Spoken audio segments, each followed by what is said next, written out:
Good afternoon and welcome to another session on National Assessment and Accreditation process. I'm very happy that you liked my earlier video, so that encouraged me to share another video on the NAAC accreditation process. Today in this video, we'll be talking about the strategic understanding of the assessment criteria from C1 to C7, along with the timeline and how can we gain in the score points. So this video is a very important and it's going to be a long one. I appreciate if you can listen to the suggestions and the recommendations. And particularly this video is going to be very helpful for the senior leadership. I'm talking about chairmen, chancellors of the higher education institutions for understanding strategically how a NAAC accreditation can be approached, and rather I would say should be approached. So to begin with, it is essential that we understand that what are the various quality factors or the criteria for quality assessment that NAAC considers, particularly in relation to higher education institutions. So if you look at it in the broader perspective, you will find that if you go to the NAAC accreditation manual, the NAAC is particularly focused, assessment is particularly focused in assessment of the quality standards for the higher education institutions with regards to, they wanted to see that how an higher education institution is taking initiative in the internal institutional processes for building the quality levels in the programs or in their offerings. That is the quality initiatives in the internal institutional processes. Second, the NAAC assessment, if we, as we will be looking into the criteria, we will find that not only initiatives they consider, they're also talking about that if you take an initiative, what measures are you going to take for sustaining those initiatives as far as your internal institutional processes are concerned. And the thirdly, they talk about that if you have initiated certain quality initiatives in your internal processes, you're sustaining them, then how you're going to enhance or enrich the quality initiatives as far as your internal institutional processes are concerned over a period of time. So if we, as we will proceed, as we move ahead in the presentation, you will find, rather I would like to make recommendations here that the NAAC quality assessment criteria for higher educations are primarily focused on the internal processes that are facing students, right? Those, whether it's an academic process or it's an administrative process, these processes which are directly focused for the primary stakeholders of the higher education institution value chain is the students. So considering all these facts, we will now go with the criteria from C1 to C7. So if you look at the assessment framework of the NAAC, you'll find that in the self-study report or the self-assessment report, in all totally, there are 7 criteria. Now, criteria means that these are the areas where NAAC would like to assess your quality initiatives, your quality sustenance, and your quality enrichment or enhancement as far as your internal academic as well as administrative processes are concerned, right? Now, these 7 criteria will further have key indicators, the 34 key indicators, and these 34 indicators will have a metrics for measuring them, which are qualitative as well as quantitative metrics. So if we summarize this slide, we'll find that there are 7 criteria. The 7 criteria will have 34 indicators. These 34 indicators will have 36 qualitative metrics, and it will have 79 quantitative metrics. In all, there will be 115 metrics. Earlier, there were 134 metrics. With the recent university manual for NAAC accreditation of higher education institution, they have reduced certain qualitative as well as quantitative metrics. So now I'm going to talk about, see, again, this is not mentioned in the manual. This is, I have developed it over a period of time so that people who are associated as far as the NAAC accreditation is concerned can understand it from a very different perspective as to how to approach NAAC, right? So here in this slide, we're talking about the higher education institutions stakeholders' contribution in the assessment criteria. Now, what I'm trying to say is there are 7 criteria, C1 to C7. Obviously, if you look into it, there are 3 stakeholders which come into your mind when you talk about the higher education institution. The first is the primary and the most important is the student. Second is the faculty, and the third is the institution administration itself. So if we see the criteria from C1 to C7, we can broadly classify them into the processes, academic or institutional processes, or academic or administrative processes, which are having very, very strong student-intensive focus, which means that the primary beneficiary of these processes is your students. Second category would be the criteria or that have faculty-intensive focus, which means the processes which are the primary beneficiary of these processes are your faculty working in the institution. And the last and the largely is the institutional intensive processes, where the entire shift or the focus is on the institution or the higher education institution itself. I have used 3 different colors. The first is light green for if the process is student intensive, orange if it is faculty intensive, and for blue, institution intensive. Because as I will be talking about the criteria, you will be finding these colors appearing. So if we talk about the first assessment criteria from the quality indicator framework of the NAAC, it talks about C1, and it says the curriculum aspects. It is for 150 points. And out for the 150 point distribution is as follows. First is 1.1, or you call it as the 50 marks or 50 points are there for curriculum design and development. 50 points are there for academic flexibility. They are talking about the choice-based credit system. 30 points are there for curriculum enrichment, and 20 points are there for the student feedback system. So if you look into it, the first criteria is I'm using green color, which means that all the 4 points which are covered in the curriculum aspect, 150 points are directly involving, or the direct beneficiary of this would be the students. So that is C1 is purely student focused criteria as far as quality indicator framework or the assessment criteria is concerned. When you move ahead with the C2, you'll find C2 is framework talks about teaching, learning, and evaluation. It is for 200 points. Here you will find that 10 points are there for student enrollment and profile, student diversity for 20, teaching learning process for 20, faculty profile and quality for 50, evaluation process and reform for 40, student performance and learning outcomes for 30, student satisfaction and feedback for 30. So again, here I'm used 2 colors because out of this, total 200 points, I find that the 75% of the focus is on the students. That is, the 75% beneficiary of this assessment criteria would be going in the favor of students, and 25% going in favor of the faculty, right? Similarly, the C3 talks about promotion of research and facilities. It's for 250 points. That's the highest points weightage is given to this criteria. It talks about the research promotion. Now, I'll be talking about these later on separately in another presentation. Otherwise, the presentation would become very long. Second is resource mobilization for a research, innovation ecosystem, research publication awards, consultancy, extension activities, collaboration. Now, this area is highly misunderstood by most of the people who are approaching the NAAC for their institutional accreditation. So if you realize all these points are directly beneficiary for all this is your faculty, right? So I've put all in the orange color, which means that these processes or this criteria C3 is 100% focused on your, faculty. Now, C4 talks about the infrastructure and learning resources. I request and I appreciate those who are listening to this video will give consideration to the fact of the points allocated by the NAAC assessment quality indicator framework.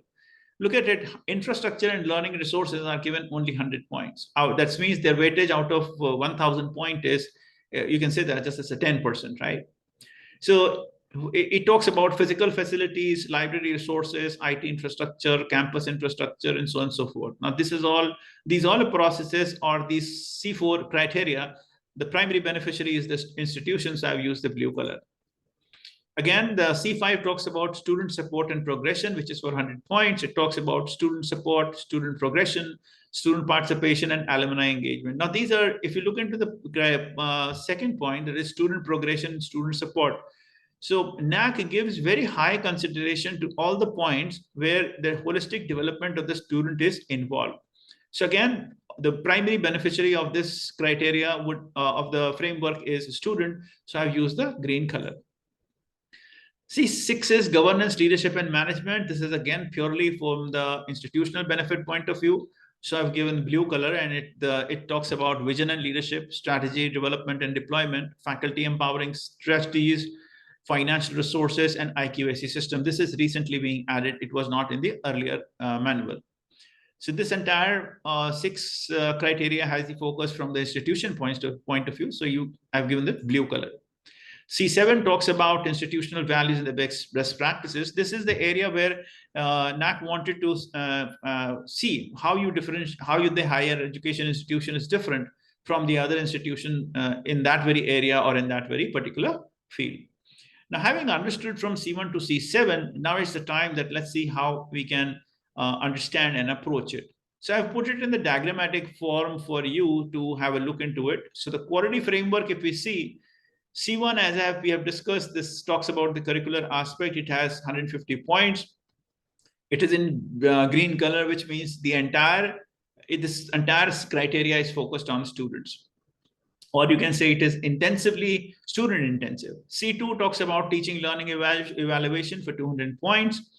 It is 75-25 ratio. That is 75% of the criteria is focused for students' benefit, and 25% is focused on the benefits for the faculty. Research, innovation, and extension, 250 points. I have given this consideration that let's say 10% you have for the faculty students, and 80% you have it for this faculty, and 10% institution can be held responsible for. C4, infrastructure and learning resources, 100 points purely from the institutional point of view, so it's in blue color. Student progression and support, 100 points. It's purely for beneficiary students, so it's green color. Governance, leadership, and management, and institutional values and best practices, that is C6 and C7. They are from the institutional point of view, so they're getting 100 points, right? So moving ahead, now this is the important for all of you to understand that how you're going to read. So if you look into the quality framework, I have done what? I have tried to map this for the benefit of understanding that how any institution approaching NAAC accreditation, following the effectuation approach, can build up the score as and where they are as of now. What I am trying to say is, whenever any institution talks about NAAC accreditation, they have two approaches to follow. First is the causation, and the other is effectuation. I have mentioned it in my earlier video. Causation says that whenever you start an NAAC accreditation process and you assign a certain people responsibility for understanding NAAC framework and guide the entire team for taking the things towards the NAAC process, they start asking that, sir, we want these things, only then this can happen. That's causation. That means you give me certain inputs, based on the inputs I will get the output. But I strongly feel that all these institutions, they are already into existence. They have been doing it for a period of time, which means they should start this NAAC accreditation process following effectuation approach. This approach says what you start with, what you have, build up on it, and then find the gap, then find out what are the things you are lacking, build upon those things if you can, and then finally again reassess it, do the gap analysis second time, and now you have the final list of the things or the parameters which you wanted to fulfill. Then you demand those parameters. But starting it from the things that, because NAAC criteria is very exhaustive, it talks about so many things. So we can, all the institutions, those who are going for NAAC accreditation, I can guarantee 100% they cannot fulfill all the criteria. Somewhere or the other, we have to make a compromise. So, but on what are the points we have to make compromise, where we have to lay importance, where we can forego, that understanding is very, very essential for the NAAC steering committee or the people who are involved in the NAAC process. So let's see, for instance, I have already spoken about that all the criteria or the academic or administrative processes which are student focused or the beneficiary of those academic or administrative processes, the students, NAAC gives them very high weightage. Second comes the faculty, and the third is the institution. You must have seen it from the rating point of view also, right? All the institutional points, if you look into it, the infrastructure, the governance, leadership management, best value practices, they are all for a very less point, that is 10%, 100 points. Whereas if you talk about the curriculum aspect, which is for the benefit of the students, if you talk about student support and progression, which is for the benefit of students, they're very highly rated, right? So how I have done is, because earlier we have considered, classified the criteria from C1 to C7 into 3 different categories: those which are focused for the students, those which are focusing on the faculty, and those which are focused on institution. Now let's map it. So you look at the curriculum aspect, we have seen it was 100% students. So I have given 100% students means, look at the student facing criteria, C1, you'll find 150 points I have given it to them. Then I have given C2, if you look into it, 75% processes, of the criteria is a student focus. So 200 multiplied by 75, I have given C2 as 150 for student facing criteria. Similarly, research, innovation, and extension, you will find that student involvement in this C3 is 10 to the extent of 10%. So I have given 250 multiplied by 10%, C3 25.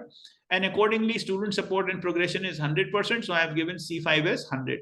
So if we look into it, that from C1 to C7, the criteria or the key indicators or the qualitative or quantitative metrics, if we add all those numbers, so we'll find that out of 1,000, 425 points are for the processes which are academic or administrative, but they are focusing on, or they are student intensive.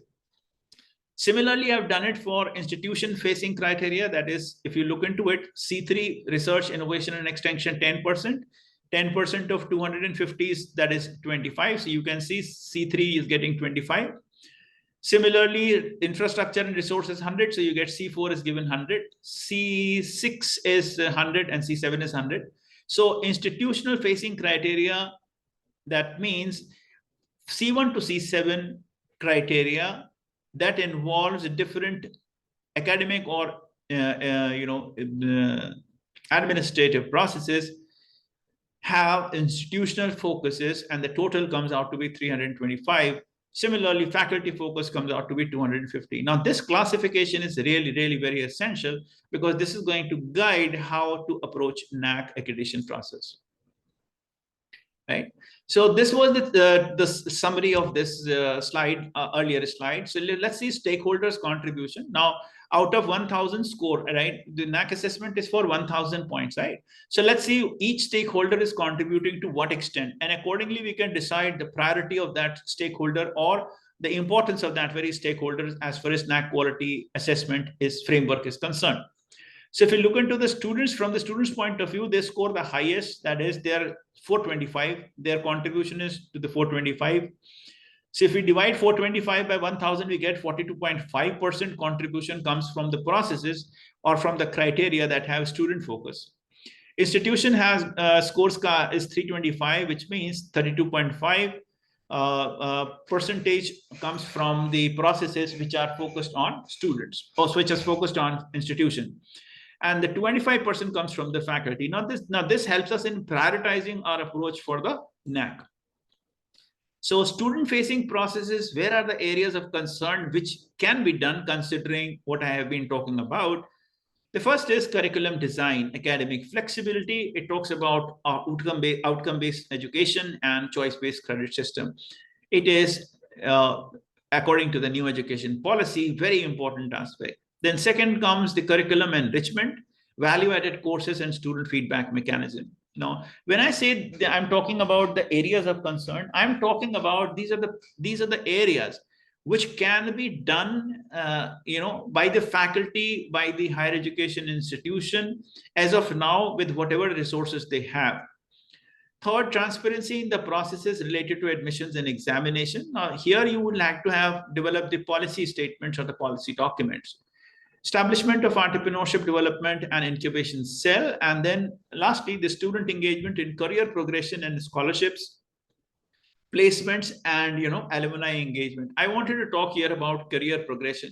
Now, career progression talks about normally progression. Higher education institution thinks that if students enroll for BBA, if they extend to their, if they continue with the program of MBA, they think that it's a progression. No, this is not a progression. Progression means in your institution, are you providing other type of facilities which help students in taking up, like, say, for instance, civil services exam, GMAT exam, all other type of a thing which help them, which adds value to their career, right? So try to understand that this career progression is not about extension from one course to the another.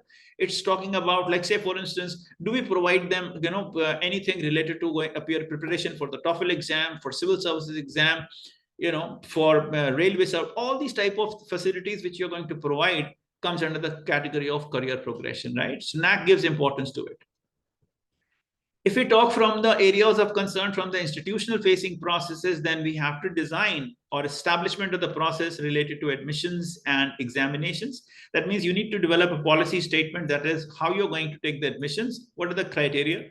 However, new education policy says that, combined entrance test, CUET, that is they're talking about, but still you cannot have a very, very different, open system for admissions. You define it that you are going to have your internal admission test, or you're going to follow the combined entrance admission test. Like, you need to define it, just like IIMs and IITs have. So same way, you need to define your admissions criteria. At the same time, you should also define the examination policy. Now, that is online examination policy and offline examination policy. Those come under this preview. Establishment of entrepreneurship development and incubation cell. Now, again, this is an area where most of the people think that you take up a room, put up a notice board over there, say that this is an entrepreneurship development and incubation cell, and that's about it. No, it is full. NAAC says you need to have a fully functional entrepreneurship development and incubation cell. Now, the point is, some of the institutions I have seen, they invest a lot of money in building up this type of a thing. And this is only for the namesake. The students are not being given proper information about the entrepreneurship development as well as incubation. They think that simply, creating an infrastructure will get us this recognition. No, this is not. Now, real entrepreneurship development means, are you training your faculty in the field of entrepreneurship? Do you train your students as to what entrepreneurship is? How often do you do this exercise of discussing the opportunity? How you allow your student to take the risk? And how you involve the concept of innovation in solving the problems of the society or problems at large, right? So I'll be talking about in detail later on. Investment in learning management system, library, digital resources, information communication technology infrastructure. And the most important is IQAC cell. I'll be talking again in a separate presentation. Now, IQAC stands for Internal Quality Assurance Cell. Now, most of the people think that I have seen personally on certain website, you will find that NAAC says that, you must create your internal quality assurance cell. Now, without understanding what is the purpose and the responsibility of IQAC cell, they just put on the website that, and if you click onto it, you will find that the list of the people who are there, who is chairman of this IQAC committee and, members and all that, they have just the names of the people with their designation. It makes no sense.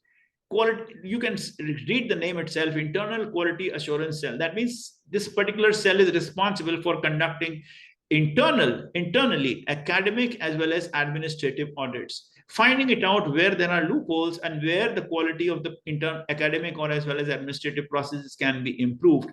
This cell is responsible for making this audit report public to the stakeholders and accordingly suggest the improvement methods and then the follow-up of the guidelines, what they have suggested and how these implementations have been done. It's a very important aspect as far as NAAC is concerned. Then implementation of HR systems and policy. Most of the institutions, higher education institutions, they do have HR department, but that HR department is only responsible for, mainly focused on getting applicants, shortlisted, getting the interview done. They do not have any policy.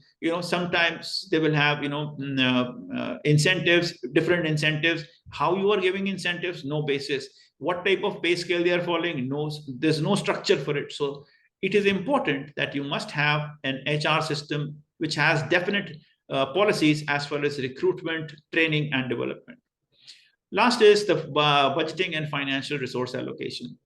Now, faculty-facing process, if we are talk about what the areas of concern could be, number one is how can you improve the faculty profile? That is, we are recruiting qualified and experienced faculty. Now, as far as this time NEP is concerned, UGC has given lots of relaxation for faculty profile, but then again, hiring people and those who are qualified and experienced will improve your profile definitely.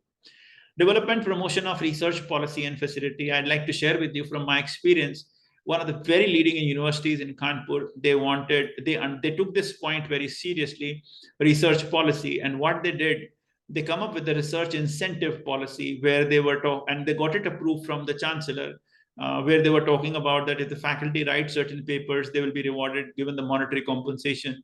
If the faculty, get a patents, then they will be rewarded. Now, again, this is not the research policy. Research policy is what type of a research higher education institutions wants to take up or will be taking up, how this research is going to contribute at the state and the central level, what projects, research projects this university or the higher education institution wants to take up. But this was a big miss. And what happened, and that because of that university, because of the research incentive policy, lost a lot of money to the faculty because it was not considered objectively, it was considered subjectively with the vested interest. I will be talking about it later on. Mobilization of resources for the research, that's an important aspect of the research policy. Faculty research publications and award, research projects. Now, important part is, are there any government-funded research and consultancy assignment which the higher education institution has done? And then is there any industry interface that is a collaboration? Now, when I talk about collaboration, again, people do not understand this. They think that signing a memorandum of understanding, which they are now is MOU, is more than enough. No, it's not. The MOU need to be functional. Functional in the sense, if you're talking about that collaborating with any of the IITs or IIMs, then together, are you working on certain projects? Are you sharing your resources? Are you sharing your ideas? What is the basis of sharing? What is the typical terms of understanding? All these things have to be a part of the declaration, and some work has to be done in this direction. So again, this I'm repeating this slide. I need not to read it. You can it says that C1 to C7, the distribution in terms of what are the process criteria, which is student focus, faculty focus, and institutional focus. Now, if we look into that's an important slide. Now, if you look into it, the timeline, if I'm talking about higher education institution that has more than 10 departments, like say, for instance, you have a pharmaceutical department, you have management department, you have engineering department. I'm talking from that perspective. So if you look into it, curricular aspect, the score is 150 points. I think whatever resources, if you are having it, and if you want to develop this curricular aspect criteria C1, where you have to talk about outcome-based education, choice-based credit system, value addition courses, student feedback mechanism, all this can be done with whatever resources you have. I strongly believe that higher education institution going for NAAC accreditation will have to have a minimum 5 to 6 years of existence, right? So since you are there in this field for last 5 to 6 years, you already have things in place. Only thing is you have to fine tune them according to the new education policy. So I feel the timeline is 4 to 6 months is required for this. And if you do so, then you can gain 75% point. That is 150. I'm saying that out of 150, if you multiply 75% of 150 score, that is you somewhere you will lie between 100 and 120 points, right? Teaching, learning, and evaluation. Again, this has got a lot of focus from the students' point of view. So all this can be also developed. And I'm taking the timeline for more than 6 months. And again, and these are very conservative way of looking into it. I feel that जो भी आपके पास संसाधन है, जो भी resources हैं, अगर आप उन्हीं को केवल mobilize करते हैं, to the extent that you can gain 50% of the points. So that means 250. I'm talking about 100 to 150 points. Similarly, research, innovation, and extension, because इसमें बहुत सारा requirement is there from the faculty. So I'm putting it again, you will require more than 9 months as far as recruitment of the faculty is concerned, and so on and so forth. So it takes 50% of it. So again, I'm on a very conservative scale. I'm talking lesser than 50%. That's taking 100 to 150 points. Infrastructure and learning resources, because it is management oriented. So I believe 4 to 6 months is more than enough. And mobilizing resources for developing infrastructure and the learning resources will not take more than 6 months. So for that, I'm saying 75% points can be gained, which is from 50 to 80. Student support and progression, I think it can be, made arrangements. It's for 100 points. Again, I'm saying 75%. So all these points, if you look into it, I'm just talking on a conservatively that कि अगर हमारे पास जो भी resources हैं, अगर हम उन्हीं को ही mobilize करने की कोशिश करें, then within a 1 year's time, which is a preparatory or a pre-preparation time, we can gain approximately 75% of the score points. So this is a repeat slide. We have seen the stakeholders' contribution, student, institution, as well as the faculty. That is, more focus is on students, then institution, and then last on the faculty. So let's put it now this in terms of gain in the score points. Agar hum student intensive processes ko dekhen, where we have put 4 to 6 months, having the potential of gaining 75% point. Now, total student intensive processes, as you have seen, the total is 425. I'm using 425. I'm multiplying it with 775%. So I get 320 points. Out of this 320 points, conservatively, I am taking this at 70%. I'm saying that still there is a lot of loopholes. Hum nahi kar payenge. So I'm talking about 225 points, which again, I am rounding it off to 200 points. On the same grounds, institutional intensive processes, I have mentioned 4 to 9 months, have the potential of gaining 75% points. That is, there are 325 points are for institutional focus. So I have multiplied 325 by 75 to get 245. Again, conservatively, I'm taking it at 70% to 170 points. And again, I am rounding it off to 150 on the lower side. Same way I've done for the faculty. So if we summarize all these points, we will find that the maximum gain we can, or what you can say, minimum gain as of now would be 200 plus 150 and 100. That makes it 450 points. That is 45% work higher education institution can manage to do by whatever resources they have within the timeline of 1 year. And that's a significant amount of gain which you can do, right? So that's the time we'll now talk about getting started at what is to be done and how it is to be done. Now, first and the foremost important aspect is I'll be talking about, that is, any higher education institution who wants to, who is planning to go for NAAC accreditation must establish an IQAC cell. Now, this IQAC cell has to be fully functional and not for the sake of formality. I have worked with the universities where I have seen, for very funny reasons, they have created IQAC cell, but they do not understand the real meaning of what IQAC is. So they will conduct normal routine departmental meetings and come up with the funny ideas, and which they considered that they're doing a great amount of work. As a result, you will be surprised, even after putting hard work for 1 year, they could not apply for NAAC and they have to withdraw their application. I don't want you to do that. I want you to understand what IQAC stands for, and I'll explain it. IQAC cell, second point says, should conduct a NAAC assessment accreditation process briefing. First meeting should be conducted with the governing council members, that is, invite your chairman, chancellor, secretary, everybody. Now, these are the people who must or who should be part of this NAAC assessment process, very, very essential. I have seen in around Kanpur, the institutions who have done their NAAC accreditation without involving the governing council members have got the accreditation grade of B or B+. But wherever you will, another institution I have seen in Kanpur who got the accreditation of A, because where the governing council members, that is the chancellors, the chairman and the vice chairpersons, firstly, they were all very, very qualified people, and they were actively involved in the process of NAAC accreditation. They understand the nitty-gritties of NAAC. So the IQAC, the first responsibility would be, please conduct a meeting for the governing council members, and remember that this meeting has to be very precise, briefing them about what NAAC is without going into technical details.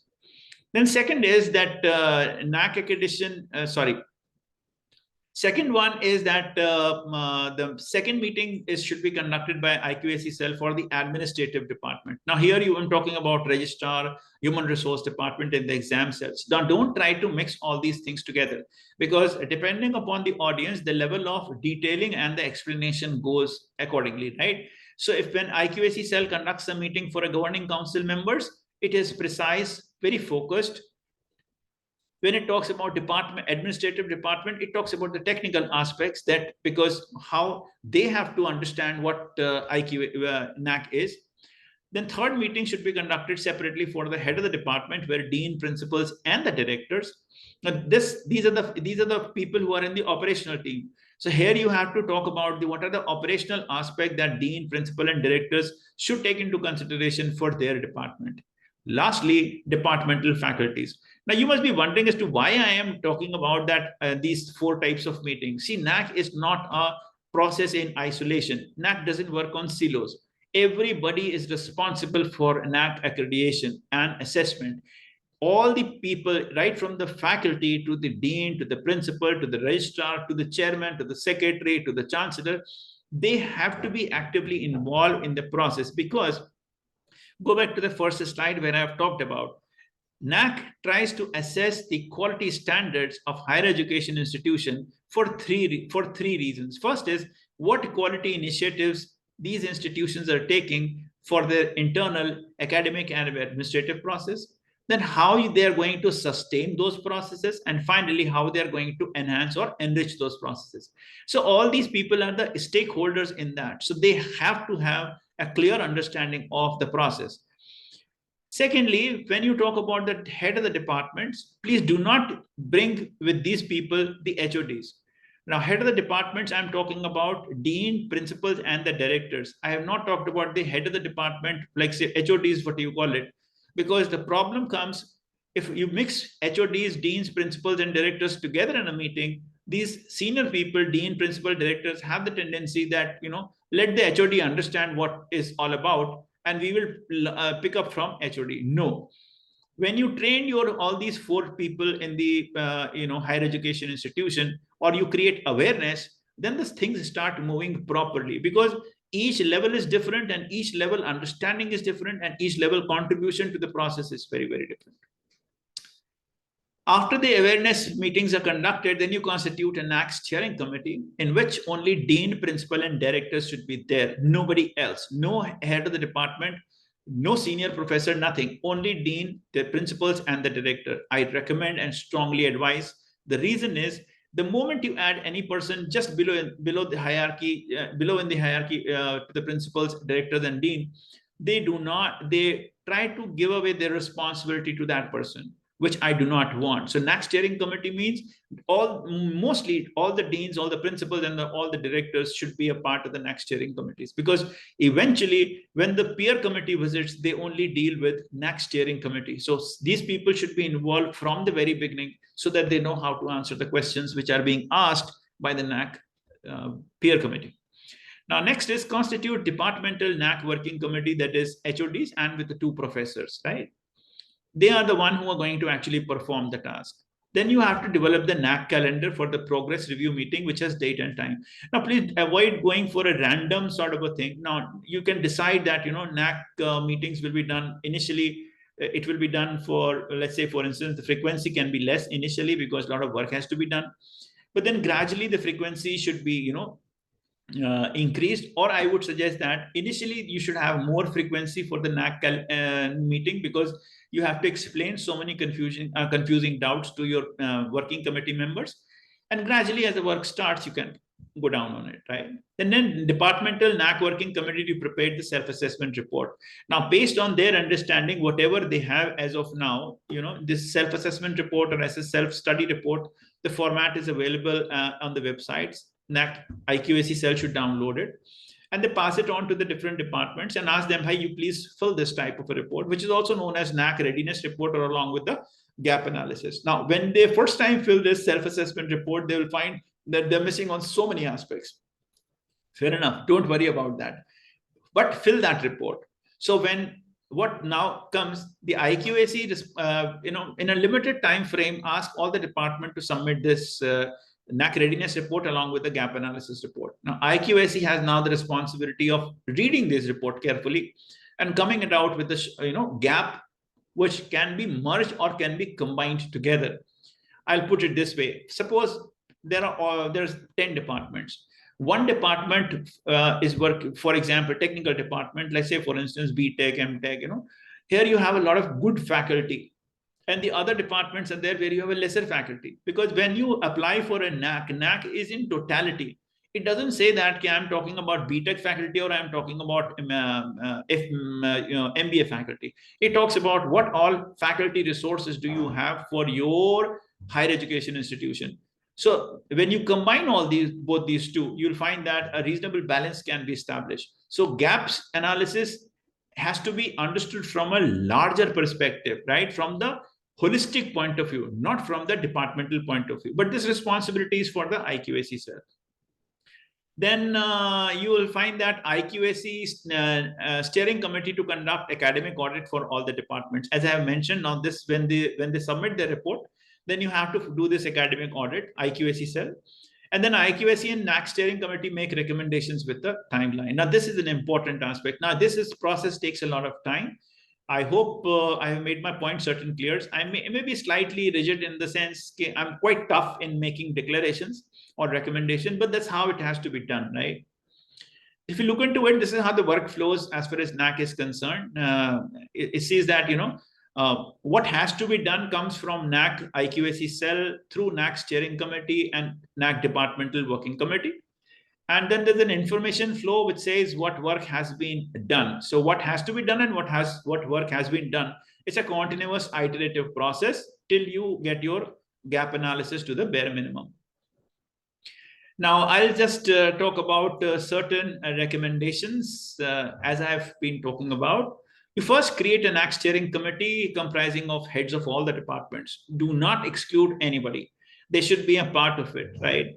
Define the job description of the members of the NAAC steering committee. Do not leave it open because they assume, they will presume, and then they will try to avoid it because NAAC is very extensive documented process, which means all these heads of the department, when I say head of the department, I'm not talking about the HODs. I'm talking about dean, principals, and the directors. They have to be very, very actively involved. So write a job description for this. Develop NAAC steering committee meeting calendar, already discussed. Share NAAC accreditation manuals, hard copy with the members, right? So you download from the UGC website. Normally what happens is that IQAC members, I have seen, they suggest that, okay, go to the website and you download it and then you do it. Nobody goes to the website, nobody downloads it. So what we have to do is an IQAC cell, you are responsible, download it, and in the first meeting, pass it on those copies to the different members. Conduct brainstorm sessions for understanding the NAAC criteria. Do that. Document the NAAC steering committee minutes. That is very, very essential. You cannot leave everything in open. What has been discussed? What are the outcomes? Now, very precise minutes have to be done, which are not very generalized statements. It was, for example, it was suggested to improve the quality. Now, this is a wrong statement. To improve the quality, following measures were suggested. 1, 2, 3, 4. And in the next meeting, you review this. The measure suggested in the earlier meeting, this work taken as by doing this. This makes a lot of sense. And NAAC wants this type of quality assurance or quality enhancement as far as your internal academic and administrative processes is concerned. Then every department to pre-assess and prepare the self-assessment report discussed. Then review departmental self-study report discussed, findings for the gap analysis. Now, compilation of self-study report for the higher education institution. That's again responsibility of IQAC.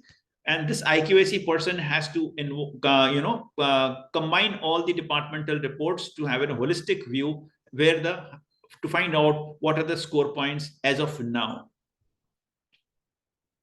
Then strategic and identify the gap, strategize and prioritize the gap. Now, there will be many gaps. So you need to decide according to the points, which gaps need to be filled and which can be ignored. Develop timeline for a task completion that is gap. Estimate and budget the resources required. Seek the approval and sanction from the management or the chancellor. implementation of the task, process, and procedure, review progress every 6 months, iterate, update SSR, compare the improvements in score point. Finally, if you are happy with your score points, what you are expecting, go for institutional registration, that is register for NAAC, and then finally apply for NAAC. Now, concluding remarks, I would like to say that I have been talking about, and I have been strongly putting a lot of emphasis on this first point.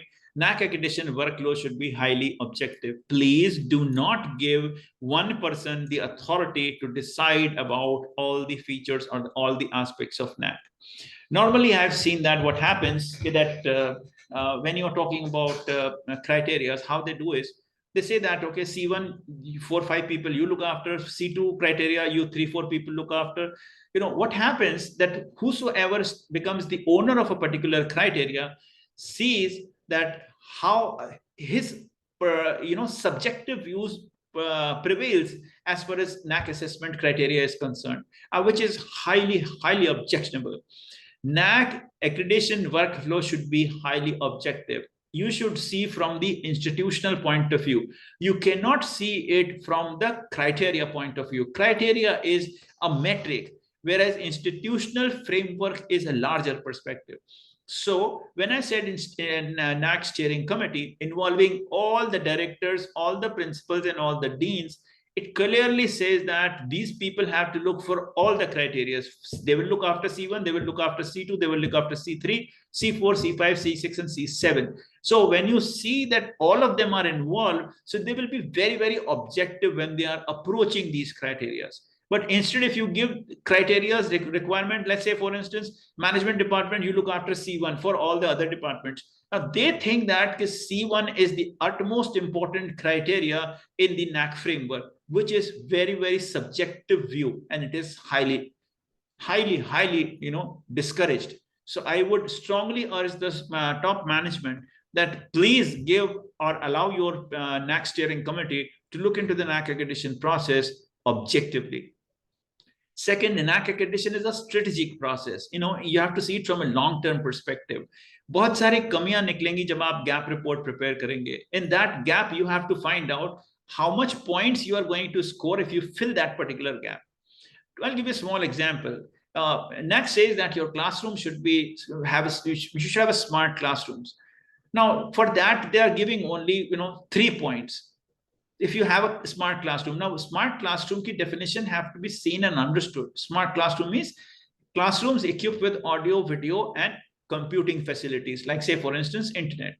Now, people will interpret differently what is a smart class is. So what I suggest is, if you see weightage is only 3, even if you compromise to a certain extent in getting the smart class for your higher education institutions, it won't make very big difference. So you have to understand, like say, for instance, NAAC says for the sport facility, do you have the stadium? Now, and for that, they're saying 2 points. Now, are you going to make investment of crores of rupees for building up a stadium to get 2 points? No, I don't think so. So one has to see it strategically. Particular gap को fill करने के लिए मैं कितना score कर जाऊंगा. If I'm scoring substantially and it is adding value to the entire academic institution processes, I should go for it. Third, NAAC accreditation requires judicious allocation of resources. Now, as I said earlier, if you make different teams for C1, C2, C3, C4, 7, each one would suggest that my resource requirement is very important. But when you talk about entire, all the department heads, deans, directors, principal for looking after all the criteria, then they start thinking judiciously that, okay, fair enough, which areas we need to push the resources and where we can pull the resources, right? NAAC accreditation require commitment and persistent reading. That's again, though we all are in teaching field, profession, but still I've noticed that most of the people who are into the upper of the hierarchy lack the habit of reading. NAAC requires your commitment, persistence, regular iteration. That means I do something, then again I do something, again I do something. I keep on doing the same thing again and again till I come to a level of my satisfaction where I feel that, okay, now I'm at substantial good level of scoring a good points as far as NAAC accreditation is concerned. So the steering committee has to read a lot and keep updated themselves. NAAC requires careful and intensive documentation. Very, very important. This is the reason when I said, remember in the first slide, I talked about that IQAC cell should conduct briefing with the head of this institutions. I've talked about the administrative, HR, registrar. These are the people who need to be told about what type of documentation is required. And fortunately, NAAC has done a beautiful work. For all the documentation, you don't have to develop any format. Excel sheets are available. Only thing is you have, with the very, very classified Excel sheets are there, you just have to feed in the data. But you need to understand what type of data this Excel sheet requires. So that means it's an intensive documentation. Again, as I have said, NAAC is a collective effort of the institution's teamwork. Involve each and every person in the process of NAAC. Don't get worried that too many cooks spoil the broth. No, they will not. But at the end of the day, when you involve selected people, the other people who are not involved would like to pull down the process of NAAC because they feel cheated that they are not part of the NAAC team. NAAC accreditation is a careful reading and understanding of the NAAC manual I've spoken about. NAAC is a systematic continuous process. Again, I have spoken about. NAAC quality improvement initiatives are governed through IQAC. So IQAC becomes an important aspect. And IQAC cell plays an important role in NAAC accreditation process that they need not to say. So with this, I think I have come to the end of the presentation. I'd like to add over here, when you are selecting, or establishing IQAC cell, please give this responsibility to a person who sees the entire institution holistically. He should have a very, very broad vision. I'll just give you a small example. One of the leading university in down in Gujarat approached as a director IQAC, and the person who was interviewing was repeatedly insisting on how many steps are there in NAAC accreditation process. Now, instead of understanding that how I will or the person or IQAC director would approach NAAC process, he was mainly concerned and repeatedly asking the same question: how many steps are there? How many steps are there? How many steps you will be following it? Now, this is very strange because steps are decided by the UGC or the NAAC accreditation council, right? They may talk about 4 steps, they may talk about 5 steps, they may talk about 6 steps. They keep on changing. The approach should be, if you are hiring a person for IQAC cell, please make sure that the person has a proper understanding of the NAAC framework. How he sees accreditation is very important because he sets the direction for the NAAC accreditation process. With this, I thank you all for your encouraging response, and do check out and subscribe to my video. If you find this useful, do look out. I mean, if you subscribe and press the bell button, you will find all the updates as and when it comes. Shortly, I'll be doing another video on IQAC and the accreditation process. So with this, I thank you all and wish you all the very best. Thank you.